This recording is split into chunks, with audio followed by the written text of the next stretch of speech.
आज बिहार में नीतीश कुमार ने भले मुख्यमंत्री की शपथ ली हो, लेकिन बीजेपी ने कोई कसर नहीं छोड़ी। साम दाम दंड भेद सब किया गया कि नीतीश कुमार को मुख्यमंत्री बनने से रोका जाए और बीजेपी का अपना मुख्यमंत्री हो। सोचिए, बिहार बीजेपी के लिए अभेद किला है, जहां वो साम दाम दंड भेद सब करके भी बिहार को भेद नहीं पा रही है। आज भी वो नीतीश कुमार के कंधे पर हैं। लेकिन सोचिए किस तरह की कॉन्स्पिरेसी की गई थी।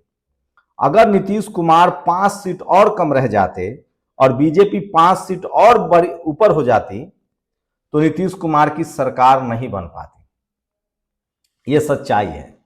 लेकिन सवाल है कि क्या नीतीश कुमार ने जो 20 साल में कमाया है, चाहे वो विकास का मामला हो, चाहे महिलाओं की तरक्की का मामला हो, क्या उन सबको बीजेपी बरकरार रख पाएगी?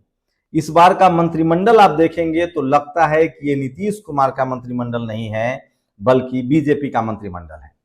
आज प्रधानमंत्री जिस तरह से गमछा लहरा रहे थे, उससे साफ है। सोचिए, मनीष वर्मा को फिर से दरकिनार कर दिया गया, श्याम रजक को दरकिनार कर दिया गया।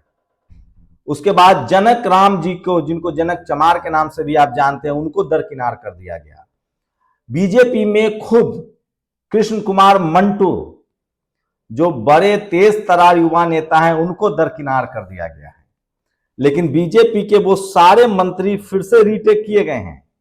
कुछ संख्या बढ़ी भी है, लेकिन दलित पिछड़ों के वो तमाम तेज तरार लोग जो सामाजिक न्याय से कटिबद्ध हैं, कृष्ण कुमार मंटू हों, जो बीजेपी के नेता हैं, कुर्मी समाज से हैं, उनको दरकिनार किया गया है। श्याम रजक इस बार मंत्री अभी तक नहीं बनाए गए हैं। जनक चमार जो है वो बीजेपी कोटे से मंत्री नहीं बनाए गए हैं। तो ये सवाल भी तैर रहा है। लेकिन उससे भी बड़ा सवाल है कि आज जो शपथ ग्रहण था उसमें सन्नाटा क्यों था, इतनी उदासी क्यों थी? आज फिर तमाम यूट्यूब चैनल्स ने महिलाओं से बात की। महिलाओं ने कहा कि उनको 10,000 रुपए दिया गया है और वो ज्यादातर जीविका दीदी थे। तो क्या नीतीश कुमार पूरी तरह से हाईजेक कर लिए गए? सोचिए, आज नीतीश कुमार और उनके बेटे की एक तस्वीर वायरल हो रही है। उस तस्वीर में साफ दिख रहा है कि नीतीश कुमार अपने बेटे को पैर नहीं छूने पकड़ने दे रहे हैं। उनका बेटा पैर छूकर आशीर्वाद लेना चाहता है, लेकिन नीतीश कुमार रोकते हैं। नीतीश कुमार प्रोग्रेसिव लोग हैं, वो सामाजिक न्याय के योद्धा रहे हैं। संसद में उनके जवानी के दिनों का भाषण सुनिए। लेकिन आज उसी नीतीश कुमार को एयरपोर्ट पर प्रधानमंत्री नरेंद्र मोदी का पैर छूना पड़ता है। तो क्या पूरी तरह से बीजेपी ने नीतीश कुमार को हाईजेक कर लिया है? फिर से एक बार देखिए, चेहरे वही सब सामने आ रहे हैं। चाहे वो ललन सिंह हो, चाहे संजय झा हो, चाहे विजय चौधरी हो, ये तमाम लोग हैं जो बड़ा मंत्रालय संभालेंगे। एक तो केंद्र में ललन सिंह मंत्री हैं जेडीयू कोटे से, संजय झा राष्ट्रीय उपाध्यक्ष हैं। एक बार फिर से मनीष वर्मा को भी इग्नोर किया गया है। तो मजबूत जो दलित, पिछड़ा, किसान, आदिवासी, अल्पसंख्यक समाज के नीतीश जी ने एक काम बस बढ़िया किया है कि एक मुस्लिम मुख्यमंत्री बनाए रखने में वो कामयाब रहे हैं। तो आज इस तरह से लग रहा था मंच पर कि बीजेपी नीतीश कुमार पर हावी है, जबकि उनकी विधायकों की संख्या सिर्फ 4 ज्यादा है। मैं फिर कह रहा हूं कि नीतीश कुमार इस बार तो बाल बाल बच गए हैं। हम लोग तो प्रार्थना करेंगे, उम्मीद करेंगे कि उनकी तबीयत ठीक रहे। लेकिन सवाल तो वही है, 2024 में अगर इंडिया गठबंधन से गलती न होती और नीतीश कुमार को प्रधानमंत्री का उम्मीदवार मान लिया जाता तो आज बीजेपी सत्ता में न होती। अभी भी नीतीश कुमार के पाले में कई गेंद हैं। वो चाहे आज चंद्रबाबू नायडू दिख रहे थे मंच पर, इसका मतलब है कि नीतीश कुमार से उनकी नजदीकियां जगजाहिर है। बीजेपी को भी नीतीश कुमार के खतरे की चिंता है। बीजेपी को पता है कि अगर नीतीश कुमार समर्थन वापस लेते हैं केंद्र में और चंद्रबाबू नायडू उनके साथ आ जाते हैं तो ये सरकार गिर जाएगी। ऐसे में सवाल है कि नीतीश कुमार के साथ अभी भी प्लान भी है। आरजेडी के अगर दरवाजे खुलते हैं तो इंडिया गठबंधन के पास 35 सीटें अभी भी हैं। तो उस लिहाज से नीतीश कुमार को कोई खतरा तो नहीं दिख रहा है। फिलहाल बीजेपी से खतरा नहीं दिख रहा है, लेकिन स्पीकर को लेकर तय हो गया है कि बीजेपी का ही स्पीकर होगा। तो स्पीकर के हाथ में सबसे बड़ा खेल होता है। और आजकल तो आप पार्टी तोड़ लीजिए, पार्टी बदल लीजिए, फिर भी कार्रवाई नहीं होती है। तो चुनाव में तो नीतीश कुमार बाल बाल बच गए हैं, लेकिन उनकी अग्नि परीक्षा होती रहेगी।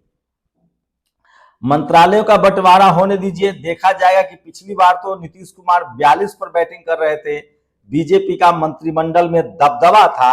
इस बार नीतीश कुमार सिर्फ 4 सीटों से कम है बीजेपी से, तो दबाव उन पर कम होना चाहिए, उनके विधायकों को मंत्रालय शानदार मिलना चाहिए। लेकिन फिलहाल देख रहे हैं कि बीजेपी से जो ताकतवर जो सामाजिक न्याय के बड़े नेता थे उनको दरकिनार किया गया है। अभी रिसफल बाकी है, 5-6 महीनों में और मंत्रालय आ सकता है, इसमें कोई दो राय नहीं है। एक सवाल जरूर है, जो लोग उपेंद्र कुशवाहा के बेटे पर सवाल उठा रहे हैं कि वो बिना विधायक या बिना एमएलसी मंत्री बन गए हैं, उनको नरेंद्र मोदी का इतिहास देखना चाहिए। नरेंद्र मोदी भी बिना विधायक और एमएलसी बने गुजरात के मुख्यमंत्री बन गए थे और उन्होंने वो आज देश के प्रधानमंत्री हैं। तो ये बात तो तय है कि आप दलित पिछड़ा हैं, आप बीजेपी के भी साथ रहेंगे तो आपको ये सब आलोचना झेलनी पड़ेगी। मैं तमाम सवर्ण पत्रकारों को देख रहा हूं कि उपेंद्र कुशवाहा पर वो टूट पड़ रहे हैं। मैं फिर कह रहा हूं कि एक तरह के नियम रखिए। नरेंद्र मोदी जब गुजरात के मुख्यमंत्री बनाए गए थे तो वो विधायक भी नहीं थे, वो उनको सीधे मुख्यमंत्री बनाया गया था, उसके बाद वो विधायक बने थे। तो मैं किसी के खिलाफ नहीं होता हूं, मैं चाहता हूं कि सबके लिए कायदे कानून एक जैसा हो। तो खैर उपेंद्र कुशवाहा जी इन सब सवालों का जवाब देने में माकूल है। कहा जाता है कि उपेंद्र कुशवाहा नीतीश कुमार की जो सोशल कमिटमेंट है उस पर कोई इफ एंड बट नहीं है। लेकिन सवाल है कि क्या नीतीश जी के बाद उपेंद्र कुशवाहा को बड़ी जिम्मेदारी मिल सकती है? उनको मिलनी चाहिए, सामाजिक न्याय के लिए लड़ने भिड़ने वाले आदमी हैं। नीतीश जी की क्या बेटा की राजनीतिक एंट्री होगी, ये भी बड़ा सवाल है। लेकिन आज नीतीश जी मंच पर कम से कम कमजोर दिखे, ये बात तो तय है। लेकिन सवाल यही है कि नीतीश कुमार ने बीजेपी को अपने आप से बचाया तो है। जिस तरह से 7-8 सीटों पर बीजेपी दूसरे नंबर पर थी और मार्जिन कम था, तमाम कवायद के बावजूद बीजेपी की कोशिश थी कि वो 95 का आंकड़ा पार करे, एलजेपी कम से कम 20 का आंकड़ा पार करे और चिराग पासवान और बीजेपी के साथ मुख्यमंत्री बीजेपी का हो। इस लड़ाई को नीतीश कुमार ने जरूर जीत लिया है। बाद में बसपा को जो कैंडिडेट जीते उनको रोका जा रहा था, कांग्रेस आरजेडी के 2-3 सीटों को रोका जा रहा था और वो जिताने में तो नीतीश कुमार पहली लड़ाई में तो जीत चुके हैं। अगर ये 5 साल सरकार चलती है, लेकिन एक बात तो है कि अगर मांझी और उपेंद्र कुशवाहा ये दोनों नीतीश कुमार के करीबी माने जाते हैं, तो फिलहाल नीतीश कुमार जी के पाले में गेंद तो है। नीतीश कुमार अगर नायडू से मैनेज कर सकते हैं, चिराग पासवान से मैनेज कर सकते हैं, तो फिर बड़ी मुश्किल होगी बीजेपी के लिए। साथ ही कांग्रेस को और आरजेडी को बड़ा दिल दिखाना चाहिए। अभी भी 1 साल हुआ है, 1.5 साल लोकसभा चुनाव के, 340 पर प्रधानमंत्री नरेंद्र मोदी सरकार चला रहे हैं। अगर इस सरकार से नीतीश हट जाते हैं, चंद्रबाबू नायडू हट जाते हैं, चिराग पासवान हट जाते हैं, तो सरकार गिर जाएगी। सवाल है कि एसआईआर का खतरा अब सबको दिख रहा है। देश के हर विपक्षी दलों को एसआईआर का खतरा दिख रहा है कि अगर एसआईआर इसी तरह से हुआ जो बिहार में हुआ है, तो असम में तो खैर एसआईआर नहीं हो रहा है, बंगाल में एसआईआर हो रहा है, तमिलनाडु में एसआईआर हो रहा है, यूपी में एसआईआर हो रहा है और एसआईआर का साइड इफेक्ट बिहार ने देख लिया है। बीजेपी के लोगों को 1-1 लाख वोट आया है, 1 लाख 1.5 लाख वोट आया है, 1,77,000 वोटों की एक्स्ट्रा गिनती भी हुई है। तो तमाम जो गड़बड़ियां है वो सामने आ रही है। इसी भी सोचिए, राहुल गांधी ने सबूतों के साथ डेटा पेश किया था 272। आज राजेंद्र पाल गौतम जो एससी डिपार्टमेंट के चेयरमैन है, उन्होंने खुलासा किया कि 272 जो ब्यूरोक्रेट्स, रिटायर्ड ऑफिसर और उसमें सेना के भी अधिकारी रिटायर्ड हैं, इन लोगों ने जिस तरह की चिट्ठियां लिखी है उसमें से कुछ जजों पर सवाल उठ रहे हैं। सुप्रिया श्रीनेत ने तो बाकायदा, एक गुप्ता जी हैं, रिटायर्ड जज हैं, उनके कुछ ट्वीट शेयर किए जिसमें वो महिलाओं के खिलाफ बयान दे रहे हैं। तो 272 में 99% जो ये अधिकारी हैं, ये सब के सब सवर्ण समाज से हैं और इनकी आरएसएस से संलिप्तता रही है। तो ये तो साफ है कि भारत का जो सवर्ण समाज है वो पूरी तरह से बीजेपी के साथ है। ऐसे में देखना होगा कि कांग्रेस, राहुल गांधी फिर से जो दलित पिछड़ों की बात कर रहे थे वो उस पर आते हैं कि नहीं। इंडिया गठबंधन को एक मजबूत अलायंस बनाना पड़ेगा। बहुजन दल जो भी अकेले लड़ने का ऐलान कर रहे हैं वो समझिए कि चुनाव नहीं जीत पाएंगे जब बीजेपी जैसी पार्टियां चुनाव गठबंधन में लड़ रही है। कांग्रेस के लिए भी बड़ा मौका है चाहे असम हो, चाहे राजस्थान हो, चाहे मध्य प्रदेश हो। बीएसपी ऐसी पार्टी है जिसका राष्ट्र भर पूरे देश में जनाधार है। अगर बीएसपी इंडिया गठबंधन का हिस्सा बनती है तो ये बड़ा गेम चेंजर होगा। चंद्रशेखर आजाद इंडिया गठबंधन के हिस्सा बनते हैं तो ये बड़ा गेम चेंजर होगा। अगर ओवैसी इंडिया गठबंधन के हिस्सा बनते हैं तो ये भी बड़ा गेम चेंजर होगा।